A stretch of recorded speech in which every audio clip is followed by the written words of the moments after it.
ময়মনসিংহের বালুকায় বরাডোবা ইউনিয়ন ছাত্রলীগের সাবেক সভাপতির জানাজা নামাজ সম্পন্ন হয়েছে।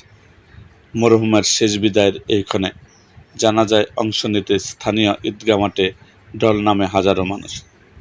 শুক্রবার ২৬শে জুন স্থানীয় একটি মাঠে এই জানাজা নামাজ অনুষ্ঠিত হয়। এতে রাজনৈতিক নেতৃবৃন্দ, সামাজিক ব্যক্তিবর্গ এবং স্থানীয় সর্বস্তরের জনসাধারণ অংশগ্রহণ করেন। জানাজা শুরুর আগে মরহুমের স্মৃতিচারণ করে বক্তব্য রাখেন উপস্থিত নেতৃবৃন্দ। তারা মরহুমের আত্মার মাগফিরাত কামনা করেন এবং শোকসন্তপ্ত পরিবারের প্রতি গভীর সমবেদনা জ্ঞাপন করেন।